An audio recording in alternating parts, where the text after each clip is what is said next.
여기서 보면은 일단 문제를 한번 같이 보도록 해볼게요. 오늘 문제는 최대한 끝까지 다 해설을 할 계획을 선생님은 현재 가지고 있는 상황이고요. 최대한 부지런히 한번 그러니까 해설을 같이 해보도록 해보자. 시에 관련된 부분은 이미 1차 해설 때 사실은 다 했어, 그치? 1단원은. 그렇기 때문에 1단원은 그런 부분은 일단 가볍게만 훑어보고 좀 디테일한 부분은 넘어갈 수 있도록 할게요. 1차 때 했으니까. 1번에 기영도의 엄마 걱정이라고 하는 작품이었고, 여기서는 어린 시절 시장에 간 엄마를 기다리면서 느끼는 그런 무서움, 또 그래서 두려움 또는 공포감, 엄마가 빨리 왔으면 좋겠다라고 느끼는 그런 마음이 되는 거죠. 그래서 미끌에 대한 내용으로 가장 적절하지 않은 것을 고르라고 하고 있어. 적절하지 않은 거. 그럴 때 보면은 여기서 보면은 답은 4번이야.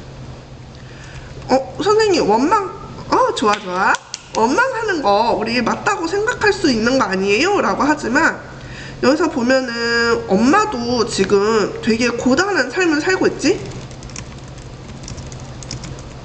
그러고 있고 엄마가 안 오시네 배추잎 소리 같은 바닷소리 타박타박 이런 부분에서 이제 엄마가 힘든 삶을 살고 있다는 걸 우리가 알게 되잖아.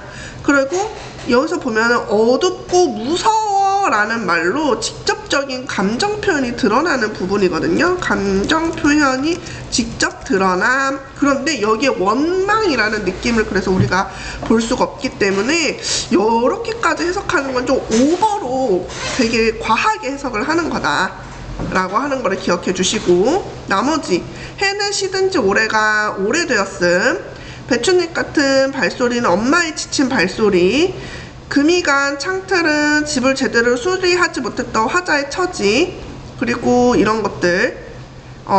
잠시만.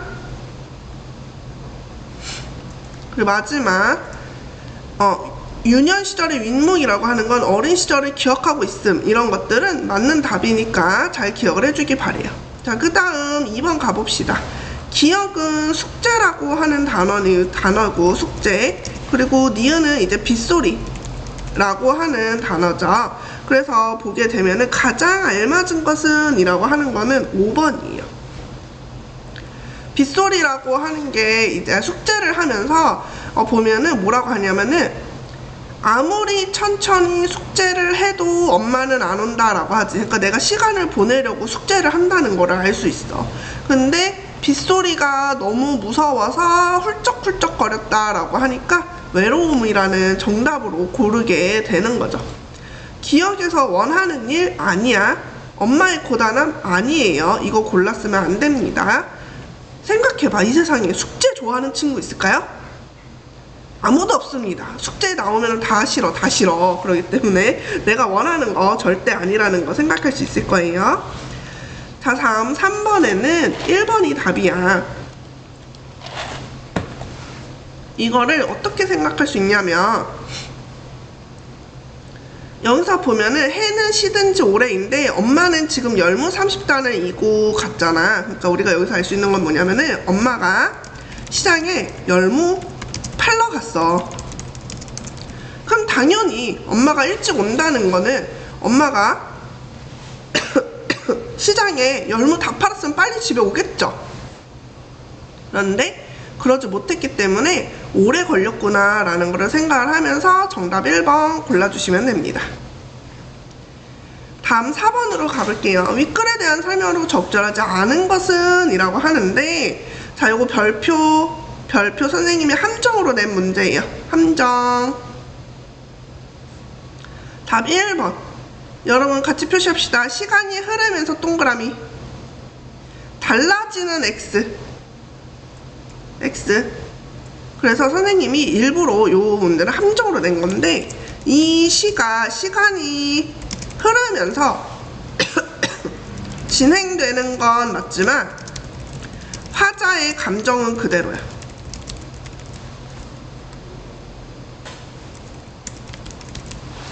그래서 화자의 감정은 변하지 않기 때문에 우리 시험지에 지금 적는 시간 마음속으로 선생님 30 세도록 할게요.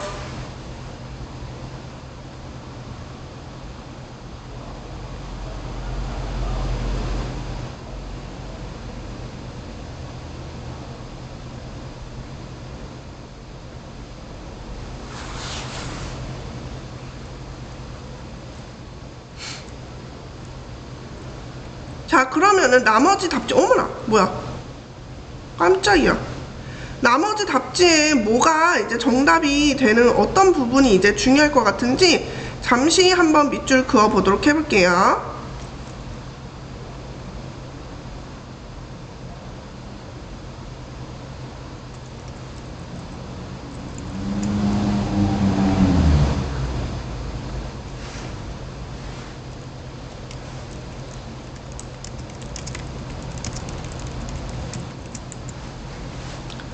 자, 밑줄 그었을 거라고 생각하고 선생님이랑 같이 밑줄 그어볼게. 명사형으로 마무리하는 거 선생님이랑 같이 밑줄 긋자.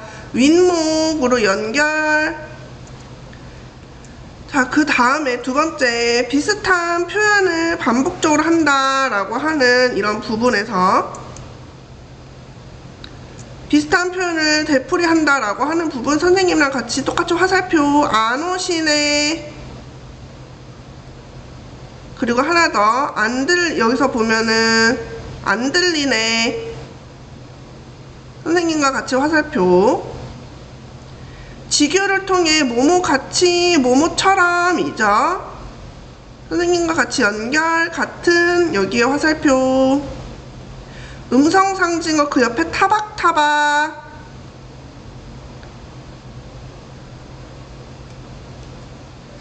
요거 중요해요. 4번 문제 매우 중요합니다.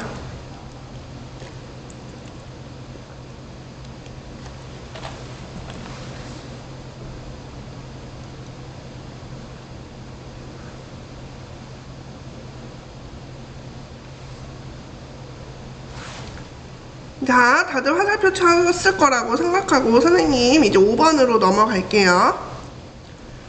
다음, 5번으로 가서 가의 밑줄친 비읍에 대한 설명으로 이제 가장 적절한 것은 이거 내 유년 시절의 윗목 너무 많이 지금 시험 문제 나오고 있고 자습서 평가 문제집 이런 데 나오고 있죠. 그래서 일단 5번의 답은 4번인데요. 여기서 내 유년 시절의 윗목이라고 하는 거는 나의 어린 시절이 되게 춥고 차갑고 이런 단어였어. 그렇지? 그래서 선생님이 이 문제는 조금 오류가 있었군요, 여러분. 여기서 다가 없었어. 그래서 우리 같이 나머지가 다 답이 아니어서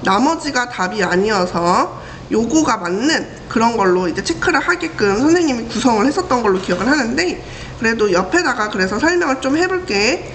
윗목이라고 하는 거는 되게 차가운 감정이잖아. 차가운 감정. 그러기 때문에 여기에다가 같이 써보세요. 차가운 온도. 차가운 온도. 그래서 어린 시절에 힘들고 고달팠던 감정이 차가움이라는 으로 표현이 되었음이라고 이렇게 적어주세요. 선생님이 문제 난이도를 조절하는 과정에서 뒤에 부분을 잘랐거든. 같이 지금 적는 시간은 역시 마음으로 20 세고 넘어갈게.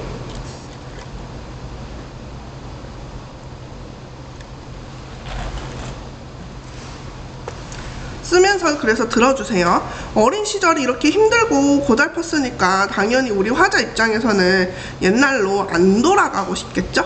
옛날로 돌아가는 거 진짜 싫을 것 같아.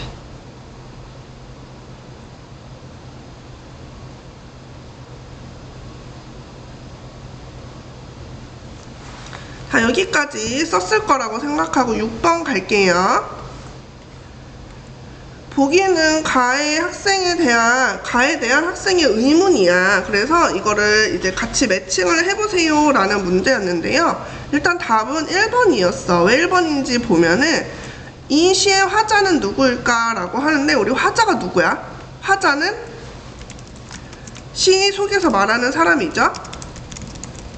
그러면은 이거는 나라는 거를 알 수 있어. 어린 시절에 나, 어른이 된 나인데, 지금 여기 기억을 보면 우리 엄마잖아. 우리 엄마는 내가 생각하는, 화자가 생각하는 대상이야. 그렇기 때문에 1번부터 답이라는 걸 알 수 있어. 그 외에 나머지 답지는 우리가 이미 너무 여러 번 봤던 거라서 별표만 치고 넘어갈게. 자, 다음 동백꽃 우리 동백꽃 점순이의 그 사랑을 거절한 눈치 없는 나 때문에 일어난 일이라는 거 저번에 같이 봤었죠. 그 모든 이야기의 시작은 느 집에 감자 이거 없지? 하는 그 점순이의 말에 기분이 팍 상해버린 나로 인해서 닭싸움이 일어나고 고추장 먹이다가 실패하고 그러다가 점순이의 닭을 죽이면서 우리 집이 쫓겨날까봐 엉 하고 울었더니 점순이가 너 이제 안 그럴 거지? 하면서 화해하는 거. 점순이는 마름집 딸이고 우리 집은 그 집에서 땅을 빌려서 농사짓는 소작농이기 때문에 계급적인 안 보이는 계급도 있었다는 거 같이 기억을 해주세요. 7번 문제 여러분 별표. 여러분들 이 7번 문제 별표는 이게 어려워서 또는 뭐 킬러 문항이라서 별표가 아니라 여러분들이 유독 이 7번 같은 애들을 잘 틀려. 여기에서 같이 좀 우리 써둘까요? 동백꽃 공부할 때 전체 이야기를 시간 순서대로 배열하는 연습하기라고 써두자. 동백꽃을 공부할 때 전체적으로 이야기의 흐름을 우리 소설에 나와 있는 거 말고 진짜로 일어났던 사건 시간 순으로 쓰는 연습을 해야 돼. 옛날 맨 처음에 점순이가 감자를 줬는데 이것부터 시작을 해야 되는 거지. 그래서 답이 2번이야. 점순이가 선생님 아까 전에도 계속 말했지만 점순이가 감자 주는 사건에서부터 시작이 되는 거거든. 이거 거절하다가 이제 큰일이 일어나게 되는 거죠.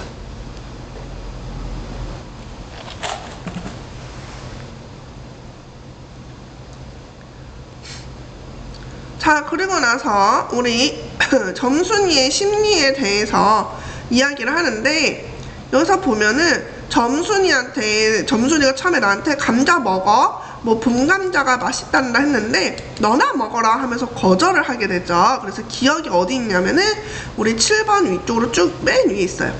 점순이 얼굴이 홍당무처럼 새빨개졌어. 쏘아보더니 눈물까지 흘리게 되는 거죠. 자기는 좋아해서 감자를 줬는데 내가 그 감자를 거부하면서 점순이 얼굴이 시빨개진 거거든. 그러니까 여기에서 답은 3번으로 가면 되겠죠? 왜? 적절하지 않은 거니까요. 나머지는 적절하니까 우리 기억해두자. 호의를 거절당해 자존심이 상했을 거고 되게 당황했을 거고 민망하기도 했을 거고 또 부끄러움도 느꼈을 거야. 거절당하면 사실상 점순이가 나 너 좋아해 라고 말했는데 상대방이 나는 너 싫은데? 이렇게 말해버린 거거든. 그럼 진짜 솔직히 진짜 엄청 쪽팔리고 부끄럽고 진짜 쥐구멍이라도 막 숨고 싶고 아씨 내가 왜 그런 말 했을까? 시간을 1시간 전에 돌리면 나 이딴 고백 안 할 텐데 이렇게 생각하게 되잖아. 그게 점순이의 마음이라는 거. 넘어가서 9번 가볼게요. 니은과 같이 나가 행동할 수밖에 없었던 이유로 적절하지 않은 것은인데 자 여기서 니은을 보면은 닭이 맞을 적마다 내가 할 수 있는 거는 울타리를 치고 있었어. 그래서 울타리를 우리 이렇게 점순이가 닭을 막 괴롭힐 때마다 내가 할 수 있는 거는 이건데 가장 적절하지 않았던 것은 일단 답은 2번이야. 여기서 기억하자. 지금 한 번 더 기억하자. 점순이네 집은 마름집이라서 마름집이기 때문에 점순이에게 문제가 생기면 점순이 부모님이 화를 내고 그 결과 우리 집은 농사짓는 땅을 뺏길 수 있다라고 하는 이 배경 잠깐 적어두는 시간 선생님 40초 기다릴게요.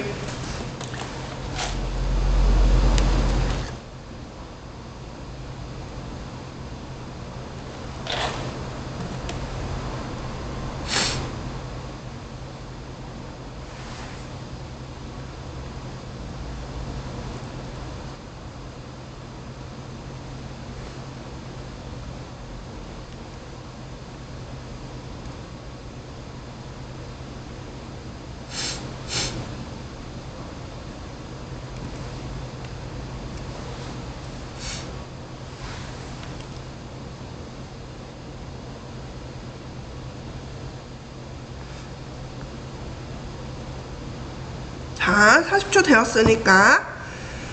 그런데 여기서 보면은 이게 도대체 무슨 얘기냐라고 하면은 이게 이제 이거는 뭐냐면은 지금 지금 내가, 소설 속의 나가 울타리를 계속 때리는데 이 울타리를 수리해야 하는 것도 결국 나라는 의미야. 그러니까 이거는 점순이와 나의 관계하고는 전혀 상관없어. 그리고 하나만 더 적자, 여러분.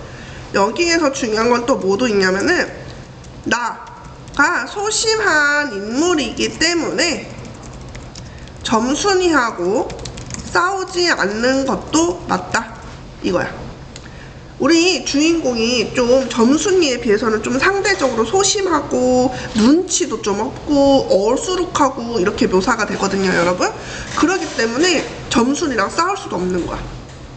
얘가 만약에 되게 막 다혈질에 막 진짜 약간 분노 조절 장애 같은 막 그런 스타일이었으면 점순이가 말은 집 따른 게 중요해? 우리 집 닭이 지금 저러고 있는데? 하면서 싸웠을지도 모르는 거지.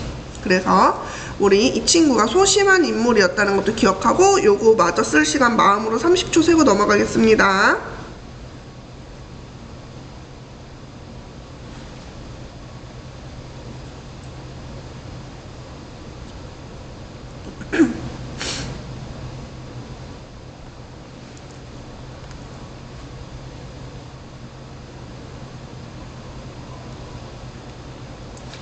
자, 다음 10번.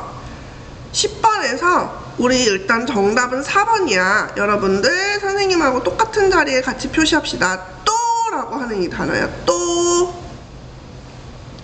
그럼 이 단어에서 여러분들이 알 수 있는 정보는 뭐냐면은 우리 수탉이 괴롭힘 당한 게 예전에도 있었다 라는 정보입니다. 또라고 하는 단어 때문에 여러 번 있었다 라는 의미를 주기 때문에 또라고 하는 이 부분을 잘 기억하고 넘어가야 돼요.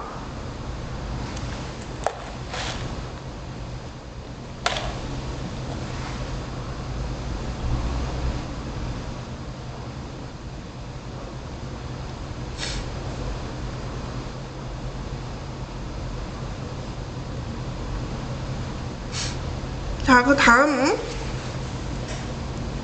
11번에 여기서 답은 일단 1번이야. 아까 전에도 말했지만 여기서 보면은 점순이에 대해서 나는 좀 소극적인 애들이기 때문에 이런 거는 좀 어울리지 않아요. 이거는 쉬운 문제여서 넘어갈게. 전혀 관련이 없는 답지야. 왜 이런 답지를 만들었지? 라고 싶을 정도로. 12번 가장 적절하지 않은 거 고르는 문제인데요. 여기에서 3번이 답이야.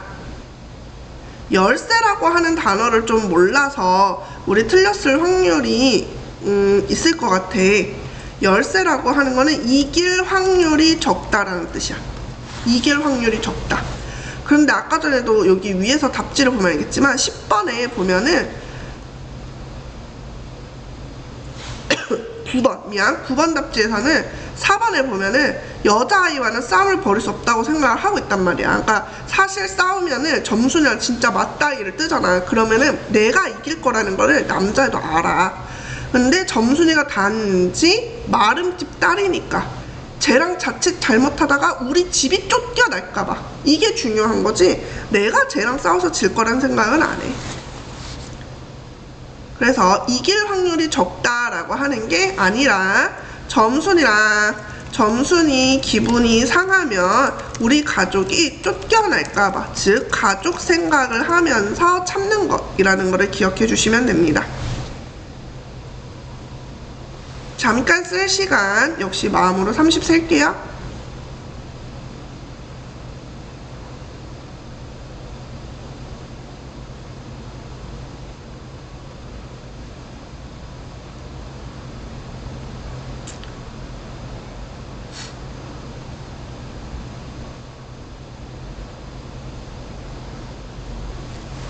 자, 13번 넘어갈게요. 보기에서 이 글의 필자가 말하는 독서의 가치로 알맞은 것을 고르면 이라고 하는 부분입니다. 한번 여기서 보면은 맛있는 책 일생의 보약이라고 하는 단원이고 2-1단원이야. 이 글의 내용을 가볍게 짧게 한번 보면은 이 사람이 3학년, 중학교 때 3학년이 되면서 특별활동반을 도서반을 하게 되었는데, 이 도서반 선생님은 자기가 그냥 마음에 드는 책을 읽으라고 했어. 독서에 대한 흥미를 가질 수 있도록 선생님이 이렇게 움직이신 거지. 근데 이때 내가 고른 게 뭐였냐면은 고전소설이야. 근데 그 고전소설이라고 하는 거랑 이 무협지가 우리 화자가 생각했을 때 되게 비슷해. 내용이 익숙하고 이런 한문 문장을 번역한 예술어 문체도 되게 이게 비슷한 점이야. 이 두 가지가 비슷한 점. 그래서 고전소설과 무협지가 비슷한 점 두 가지를 꼽으라면 이런 거였어. 그래서 이렇게 비슷한 걸 읽게 되면서 내가 이런 책이라고 하는 거에 흥미를 얻게 되었는데, 또 보면은 무협지를 읽고 나면은 기억에 남는 거는 이제 그런 이름 말고는 없었는데, 고전소설을 읽고 나면은 너무 막 궁금하고 내가 주인공이었으면 어떻게 되었을지 더 깊이 있게 고전소설을 이제 읽게 되는 그런 상황이 일어나게 돼. 그래서 보약을 먹은 것과 같다라고 하는 게 중요한 단어예요.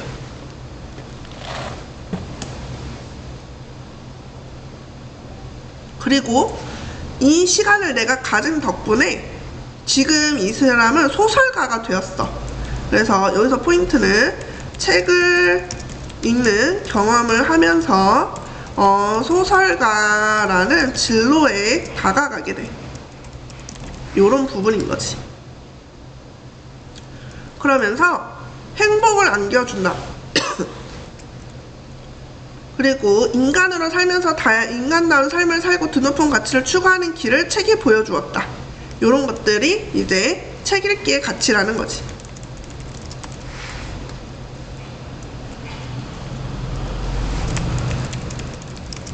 그래서 사람이 되는 길도 책을 많이 읽는 것이라고 이야기를 하고 있어요.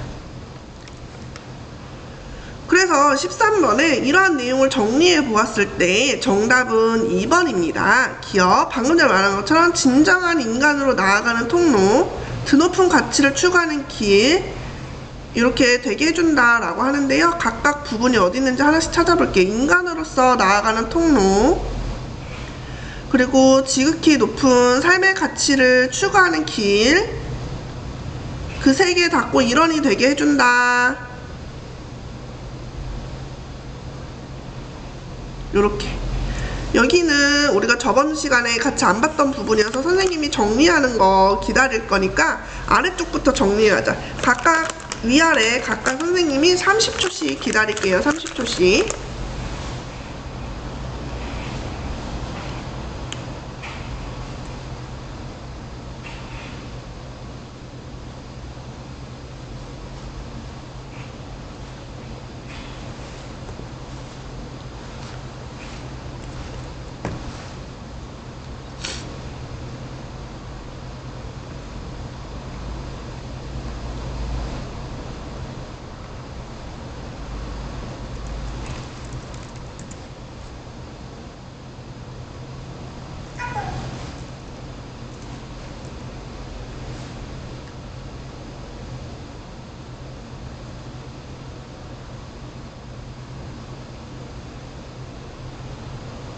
이제 위에 쪽 필기해 볼게요, 여러분. 화살표 선생님이랑 똑같이 표시하세요.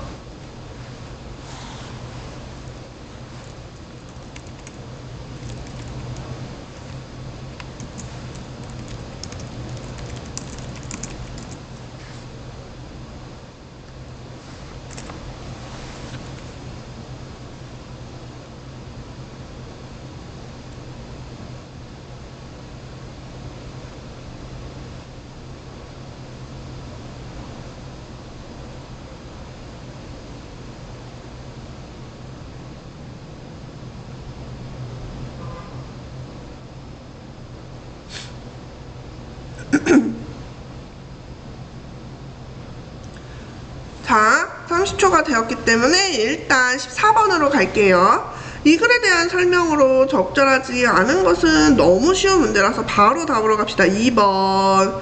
차이점을 강조하는 게 아니라 나에서는 공통점을 강조하고 있었어요.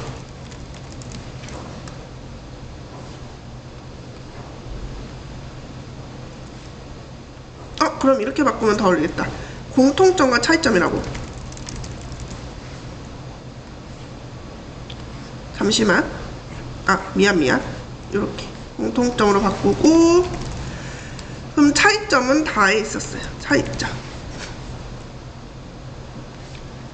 그리고 15번 제목에 드러난 글쓴이의 궁극적인 의도는 여러분 책에 도움이 된다. 그러니까 책 좀 많이 읽어라. 이런 이야기였습니다. 다음 16번 가보도록 해볼게요. 보기는 이 글의 필자는 이 글을 쓴 사람 이라는 단어고 가상 면담 둘이 그냥 머리로 상상을 한 거야. 이렇게 대화하지 않았을까? 라고 하는 거. 그래서 16번에 적절하지 않은 거, 내용과 맞지 않은 거를 골라야 돼. 여기서 보면은 답은 3번이었어. 선생님 아까 전에 공통점 2개 이야기했죠. 잠깐 앞으로 돌아가서 공통점 다시 한번 봅시다, 여러분. 여기 보면은 공통점 한문 문장을 둘 다 번역한 느낌이어가지고 거부감이 없었다. 내용도 익숙했다. 2가지 공통점. 말투가 비슷했고 내용도 비슷했어. 그렇기 때문에 16번에 3번 디귿을 보면은 다르게 예스러운 문체로 쓰여진 점이 좋았어요. 다르게라고 하면 안 되지. 무협지와 똑같이, 무협지와 비슷하게, 무협지처럼 이런 말로 들어가야 됩니다. 자, 다음 17번. 자, 여기서 보면은 이글과 보기를 통해 알 수 있는 독서의 가치 이런 말 나오잖아요, 여러분. 독서의 가치. 그럼 여러분 하나 기억하세요. 이 글의 주제를 골라라 이 뜻이야. 이 제시문의 주제를 골라라 이거거든요.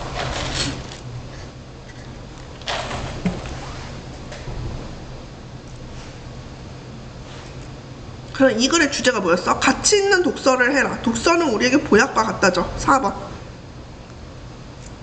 인생일 방향을 바꿀 수 있다. 아까 전에 우리 본문에서 선생님이 설명했지만 이 사람 그렇게 책 읽다가 소설가 됐어. 그러니까 책이라고 하는 게 어떤 사람의 진로를 결정할 수 있게 되는 거지. 근데 선생님의 이야기를 조금 하자면은 선생님이 어릴 때는 TV가 지금처럼 막 엄청 다양하게 나오는 시간이 아니었고, 잘 기억은 안 나는데 낮 1시인가 2시부터 4시? 이때까지는 심지어 TV가 안 나왔어. 아예. 왜인지 모르겠는데 TV가 쉬는 시간이 있었단 말이야. 그러니까 그 시간에는 핸드폰도 없지, 컴퓨터도 없지, 아예 그런 게 존재하지 않던 시절이니까. 선생님이 컴퓨터 처음 만진 거는 초등학교 때 지나서인 것 같아. 핸드폰이라는 개념이 나온 게 선생님 초등학교 이제 5학년, 6학년 막 이럴 때였거든요. 그 전까지는 다 삐삐 들고 다녀서 선생님은 어릴 때 무슨 생각했냐면, 나도 이제 어른이 되면 주변 사람들처럼 삐삐를 들고 다니겠구나 이런 생각을 했었거든. 어쨌든 그런 시대였기 때문에 뭐 할 게 없었어. 할 게 없으니까 할 수 있는 게 책 읽기밖에 없는 거야. 그래서 책을 그때 되게 많이 읽었거든요. 근데 그렇게 책을 읽다 보니까 그 이야기가 너무 재밌고, 그래서 국어라고 하는 과목이 되게 재밌어졌고, 그러다가 이제 국어 선생님을 하게 된 거거든. 그래서 어떻게 보면 이런 책 읽기도 또 선생님에게도 영향을 주었다라고 생각해 볼 수 있을 것 같아. 자, 그리고 18번 무협지와 구분되는 박지원의 소설의 특징. 아까 전에 우리 차이점에 대해서 이야기했죠. 공통점, 예스러운 문체, 그리고 비슷한 내용. 그럼 차이점은 뭐였냐? 박지원의 소설은 씹을수록 단맛이 계속 나오고 되게 머릿속에 남는 게 많았는데, 무협지는 읽고 나면은 주인공 이름밖에 기억이 안 난다라고 했었죠. 그래서 답은 4번이었어요. 이거는 왜 답이 4번이고 이거는 공통점이었죠? 공통점? 자, 19번도 방금 전에 말한 것처럼 거의 주제 고르세요 라는 말이죠. 그래서 비슷하게 보면은 답 5번 참된 인간다운 삶을 사는 것 5번이었어요, 여러분. 요거 되게 자주 나오는 문제니까 별표 한번 하시고요. 20번 이거는 우리가 선생님이 내용 일치 불일치라고 부르는 개념으로 그냥 내용을 한번 쭉 읽어보면은 답을 고를 수 있어. 여기서 보면은 3번이야. 무협지에 몰두했고 그 전학 전까지 거의 다 읽었다고 여겼다라고 하는데 어디에 있었는지 선생님하고 같이 한번 밑줄 그어볼게. 여기서 보면은 나이가 두 자릿수가 되면서 무협지에 빠지기 시작해서 출간된 대부분의 무협지를 읽었다고 생각하고 있던 내게 이 부분이야. 여러분들 머리 한 번씩 다 기억할 수 있도록 여기 밑줄 한번 그어 보시고요. 그래서 이렇게 되는 거지. 그래서 1번부터 오답을 고쳐볼게요. 신체 활동이 많은 산악반은 싫었어. 그래서 독서반으로 들어가게 되었지. 현대소설이 나에게 부담이었다. 이런 이야기는 전혀 없었어. 없던 이야기. 그리고 2학기 특별활동이 아니라 1학기 특별활동이었죠. 2학기 때는 오히려 특별활동이 없어졌다 그랬어.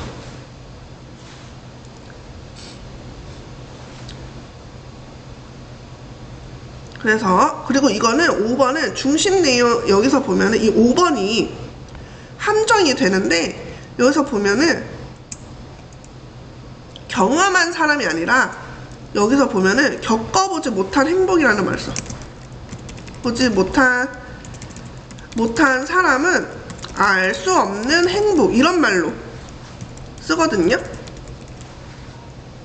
알 수 없는 행복. 그래서 좀 말이 달라. 느낌이 좀 다르기 때문에 요런 말로 바뀌어야 맞습니다.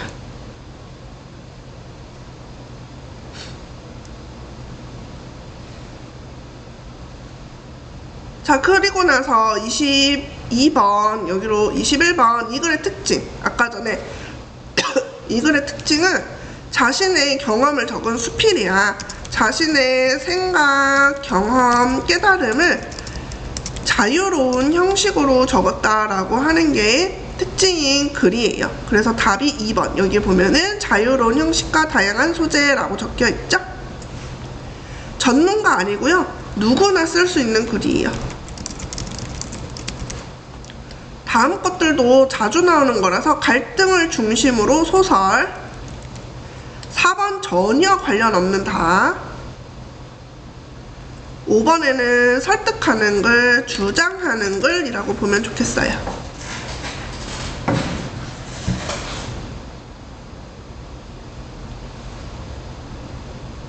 자, 그 다음은 해외에 있는 우리 문화재를 다시 우리나라로 다시 가지고 오는 거에 대해서 발표하는 글이야. 여기서 보면은 먼저 안녕하세요, 발표를 맡은 한민수입니다 라고 하면서 인사와 자기소개를 하고요.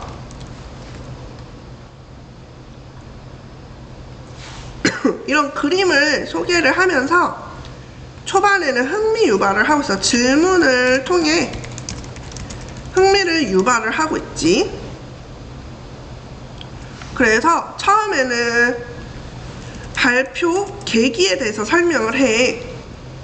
독서 시간에 이제 왜 우리나라 문화재가 다른 나라에 있는지 궁금해서 관련된 책을 읽어보았고, 우리나라 문화재에 관심을 가져야 한다는 것을 깨닫게 되면서 발표를 준비하였다라고 하게 되는 거지.